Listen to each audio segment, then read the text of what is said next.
Olá, sejam muito bem-vindas e bem-vindos ao Revista TST. Aqui você fica por dentro de tudo que é notícia na Justiça do Trabalho. Dá só uma olhada no que preparamos para a edição de hoje.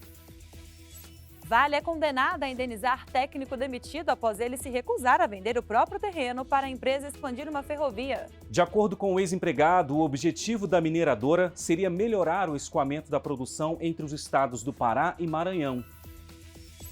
Valores apontados na petição inicial são apenas uma estimativa e não devem limitar o montante arbitrado pelo julgador na condenação. E você vai ver ainda uma reportagem especial sobre justiça restaurativa. Tudo isso agora no Revista TST.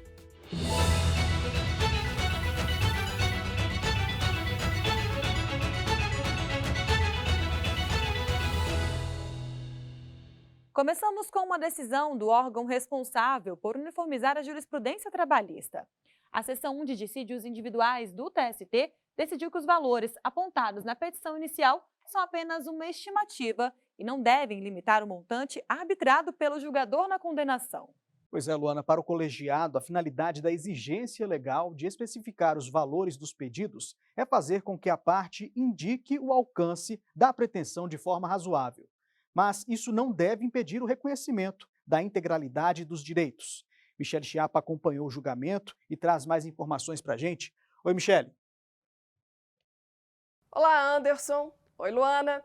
A decisão foi tomada após recurso apresentado por uma gráfica de Ponta Grossa, no Paraná. A empresa havia sido condenada a pagar diversas parcelas trabalhistas a um operador industrial, mas com base no artigo 840 da CLT, tentava limitar o montante devido ao que foi atribuído pelo empregado no processo. A pretensão foi rejeitada em todas as instâncias. A segunda turma do TST entendeu que os valores constantes da petição inicial são mera estimativa e não limitam a condenação.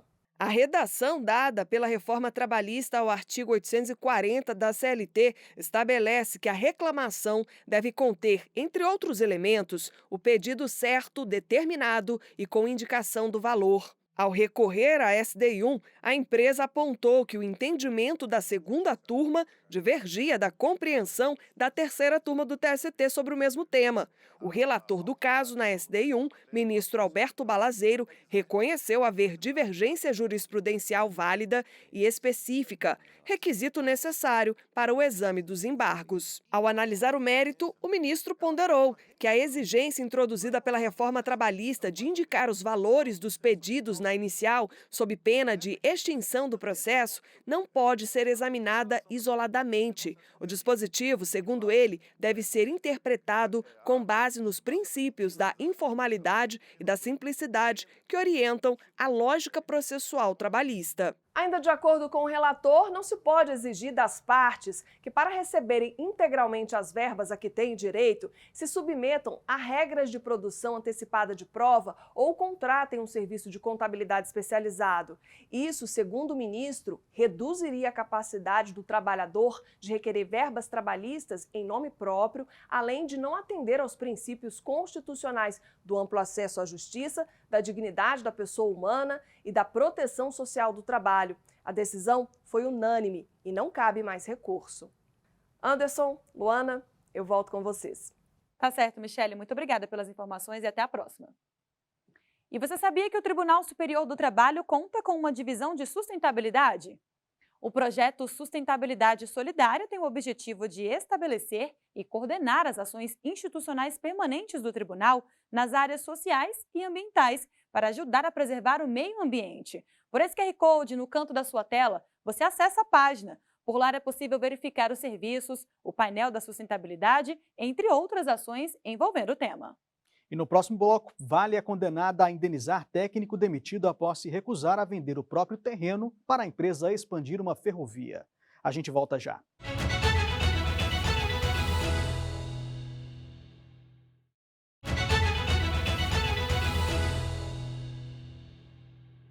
As turmas do tribunal julgam os processos às terças e quartas-feiras.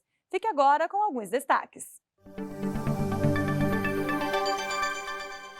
O Ministério Público do Trabalho não vai ter de pagar honorários advocatícios depois de ter perdido uma ação trabalhista. Para a 8ª turma, ao defender os interesses de menores de idade, o MPT atuou dentro da própria competência e agiu de boa fé. No caso, o Ministério Público do Trabalho atuou em favor de 2 menores de idade. Elas são filhas de um motorista, que foi vítima de acidente de trabalho quando conduzia o caminhão de uma empresa terceirizada. Na ação, o MPT sustentava que tanto a transportadora terceirizada quanto a contratante do serviço teriam descumprido normas de saúde e segurança do trabalho. Como representante da defesa dos interesses das filhas da vítima, o órgão pediu a condenação das empresas ao pagamento de pensão mensal e de reparação por danos morais e materiais. Ao analisar o caso, o Tribunal Regional do Trabalho da 23ª Região, em Mato Grosso, entendeu que nos casos que envolvem crianças e adolescentes, a legitimidade do Ministério Público do Trabalho para propor a ação é apenas complementar, quando não houver representantes legais. Com isso, o processo foi extinto e o MPT condenado ao pagamento de honorários advocatícios sucumbenciais. A decisão levou em conta que, de acordo com a consolidação das leis do trabalho, quem perde a ação deve pagar uma porcentagem do valor em discussão para a defesa da outra parte. O artigo 791-A da CLT diz que ao advogado serão devidos honorários de sucumbência entre 5% e 15% sobre o valor da liquidação da sentença. O Ministério Público do Trabalho recorreu da decisão ao TST. O relator do recurso de revista na 8ª turma, ministro Sérgio Martins, destacou que a Constituição Federal considera o Ministério Público uma instituição permanente e essencial ao Estado. Além disso, atribui ao órgão a defesa da ordem jurídica, do regime democrático e dos interesses sociais e individuais. O relator registrou que, no processo, o MPT atuou exatamente em favor de interesse individual de menores de 18 anos. Portanto, ao ajuizar reclamação trabalhista como substituto processual, agiu dentro da própria função institucional. Por unanimidade, a 8ª turma seguiu esse entendimento e decidiu pela anulação do pagamento de honorários advocatícios por parte do Ministério Público do Trabalho. A mineradora Vale foi condenada a indenizar um técnico demitido após ter se recusado a vender o próprio terreno para a empresa expandir uma ferrovia. Conforme o entendimento da 2ª turma, houve abuso de poder econômico por parte da empresa. Por isso, a dispensa foi considerada arbitrária e retaliatória. Vamos conversar com o repórter Pablo Lemos, que tem mais detalhes desse caso. Oi, Pablo. Olá, Luana. Anderson, o técnico de mineração afirmou que tem um registro de propriedade de uma área rural de aproximadamente 40 hectares dentro da zona de proteção ambiental do Igarapé Gelado, no município de Parauapebas, no Pará. Segundo ele, a Vale demonstrou interesse em utilizar parte desse terreno para duplicar a ferrovia Carajás, por onde é feito o transporte de minério de ferro até o Maranhão. De acordo com o ex-empregado, o objetivo da mineradora seria melhorar o escoamento da produção entre os estados. No entanto, ele não teria concordado com os valores oferecidos pela empresa. O técnico disse ainda que, após negociações mal sucedidas, foi alvo de uma série de retaliações até ser demitido, após 28 anos de serviços prestados. Por isso, pediu na Justiça indenização por dano moral no valor de R$ 500 mil. O Tribunal Regional do Trabalho da 8ª Região, que abrange o Pará e o Amapá, considerou a conduta da Vale abusiva. O TRT destacou um depósito de R$ 145 mil feito na conta da esposa do então empregado sem o consentimento dele, além do envio de um contrato para assinatura antes do término das negociações. O Tribunal Regional constatou ainda que, de fato, a mineradora havia iniciado a construção do empreendimento na área e que o técnico foi dispensado dias após as negociações terem fracassado. Para o regional, ficou evidente o abuso do poder econômico da empresa e a posição de vulnerabilidade do empregado. Diante disso, o TRT fixou reparação em R$ 300 mil. A Vale entrou com recurso no Tribunal Superior do Trabalho. Alegou que o valor da condenação seria equivalente a um prêmio de loteria, mas a relatora do caso, na segunda turma, a ministra Liana Schaibe, explicou que o recurso de revista tem natureza extraordinária. Isso significa que o montante da indenização por dano moral em outras instâncias só deve ser alterado quando for muito baixo ou elevado demais. Deve ainda ser levada em conta a disparidade entre o grau de culpa do ofensor e a extensão do dano suportado pelo ofendido. A relatora concluiu que o caso não era sobre reformar a decisão do TRT, uma vez que os princípios da razoabilidade e da proporcionalidade foram devidamente atendidos. Entendo que a parte realmente transcreveu o trecho específico, no caso onde há o pré-questionamento da matéria, que é em relação ao quanto atribuído por danos morais, indicou tanto os dispositivos constitucionais e infraconstitucionais. Por unanimidade, a segunda turma do TST manteve a decisão que condenou a Vale a pagar R$300 mil de indenização por dano moral ao ex-empregado. A mineradora entrou com embargos declaratórios. Volto com vocês aí no estúdio. Tá certo, Pablo. Muito obrigada pelas informações. Obrigado, Pablo. E fechando o nosso giro, vamos agora para a quarta turma. O colegiado considerou que a apresentação do comprovante de inscrição no Cadastro Nacional da Pessoa Jurídica, o CNPJ, é suficiente para uma transportadora demonstrar que é de pequeno porte. A confirmação dá à empresa o direito de pagar metade do depósito recursal na Justiça do Trabalho. A consolidação das leis do trabalho com as alterações promovidas pela reforma trabalhista em 2017 passou a prever que o valor do depósito recursal é reduzido pela metade para entidades sem fins lucrativos, empregadores domésticos, microempreendedores individuais, microempresas e empresas de pequeno porte. Em ação proposta pelo Sindicato dos Trabalhadores em Transportes Rodoviários de Cargas no estado do Rio Grande do Norte, 2 transportadoras haviam sido condenadas em primeiro grau a pagar diferenças salariais para motoristas. As empresas recorreram ao Tribunal Regional do Trabalho da 21ª Região e solicitaram a redução do valor do depósito recursal. Elas alegaram ser de pequeno porte, mas o TRT negou o pedido. Para o regional, as transportadoras não comprovaram ter receita bruta anual entre 360 mil e 4.800.000 reais, exigência prevista em lei para definir esse enquadramento empresarial. O caso chegou então ao Tribunal Superior do Trabalho. O relator na quarta turma, ministro Alexandre Ramos, explicou que para a comprovação do porte econômico na emissão do CNPJ é necessária a certidão da junta comercial ou do cartório do Registro Civil de Pessoa Jurídica. Nesse documento já há indicação da condição de empresa de pequeno porte. Mantém a compreensão já externada no agravo de instrumento de que ocorreu violação ao artigo 5º, 55 da Constituição, porque na hipótese a empresa apresentou documentos, exatamente o Cadastro Nacional de Pessoa Jurídica, CNPJ da Receita Federal, que atesta sua condição de EPP.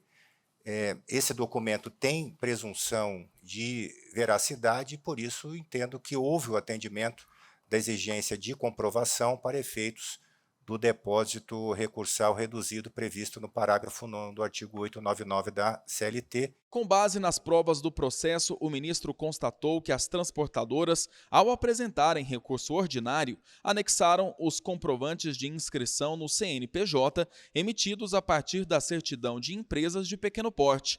Assim, por unanimidade, a quarta turma definiu que elas têm o direito de fazer o depósito recursal pela metade do valor. O processo agora vai retornar ao TRT para julgamento do recurso. A decisão foi unânime. Vamos agora para um breve intervalo e logo mais, método Justiça Restaurativa anda de mãos dadas com a Justiça Social. Não saia daí!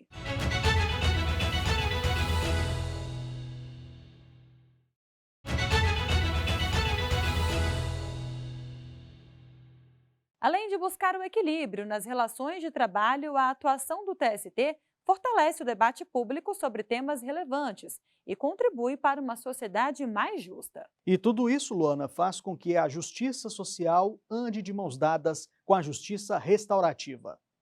Na reportagem especial desta semana, você vai entender o que é a justiça restaurativa e como ela contribui para restabelecer a dignidade humana, que muitas vezes se perde durante as disputas trabalhistas. Resgate da dignidade, empatia, reparação de danos. Para que tudo isso seja possível, as partes do processo conversam nos chamados círculos restaurativos. Um espaço que pode contar com o apoio de testemunhas, familiares ou outras pessoas que ajudem a entender o contexto em que surgiu o conflito. O método aproxima e reduz embates. Aqui no Tribunal Superior do Trabalho, essa prática tem sido atrelada às audiências de conciliação.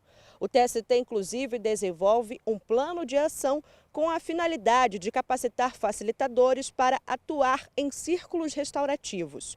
E desde 2023, a Corte promove uma série de eventos sobre o tema, com atividades de acolhimento e de diálogo no âmbito institucional. Uma das iniciativas foi o Seminário Justiça Restaurativa, um caminho para a construção de ambientes de trabalho justos e equitativos. O encontro teve como público-alvo os profissionais que atuam na Justiça do Trabalho.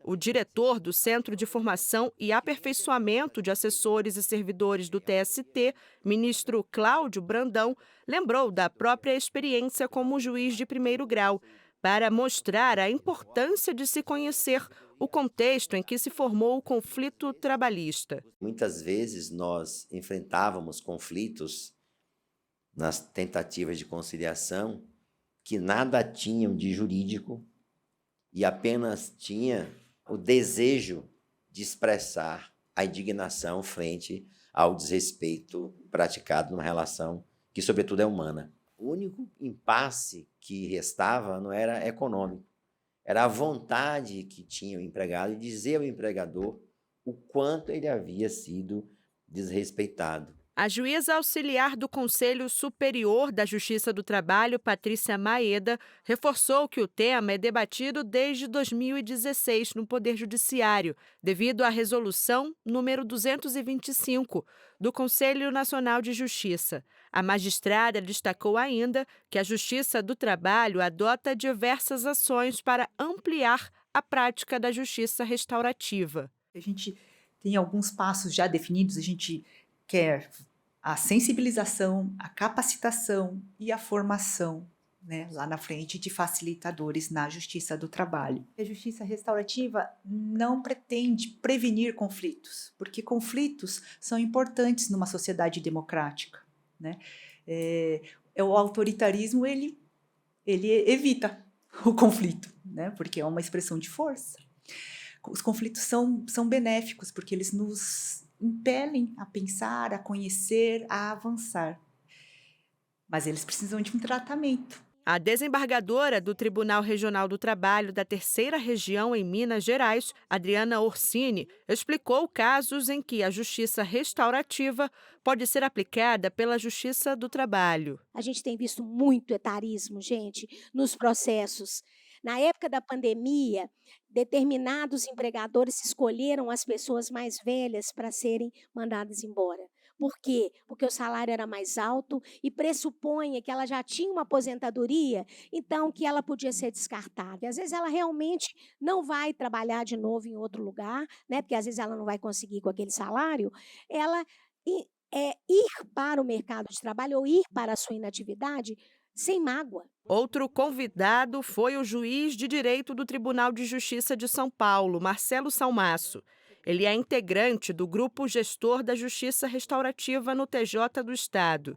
O magistrado enfatizou que a justiça restaurativa é mais do que um método de resolução de conflitos. É também um convite para a transformação da convivência institucional. No sentido de nós construirmos uma convivência interna, né, que ela seja pautada pela cooperação, pelo diálogo, pelo cuidado, por responsabilidades individuais, mas também por corresponsabilidades coletivas, ou seja, a construção de um sentimento de pertencimento e corresponsabilidade de todas as pessoas que convivem na instituição, para que a partir dessa ambiência depois seja possível também, né, aos poucos e com muito cuidado, levar a justiça restaurativa para as questões jurisdicionais.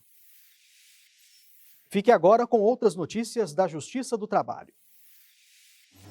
O presidente do TST e do Conselho Superior da Justiça do Trabalho, ministro Lélio Bentes Corrêa, participou do seminário Direito Fundamental ao Trabalho Decente, Caminhos para a Erradicação do Trabalho Escravo Contemporâneo. O evento ocorreu em Bento Gonçalves, na Serra Gaúcha. Durante a estada no Rio Grande do Sul, o presidente do TST visitou o Centro de Triagem de Resíduos Sólidos de Vila Pinto e o Museu do Hip Hop de Porto Alegre. No centro de triagem, os visitantes foram recebidos por catadores, recicladores e líderes da comunidade. A comitiva acompanhou as tarefas desenvolvidas e ouviu relatos dos trabalhadores. O TST realiza nos dias 5 e 6 de março o seminário Violências de Gênero e Trabalho. O encontro é para discutir o impacto da discriminação, do assédio e das desigualdades nas trajetórias profissionais de mulheres. Ao final do evento, parlamentares que integraram a Assembleia Nacional Constituinte vão ser homenageadas.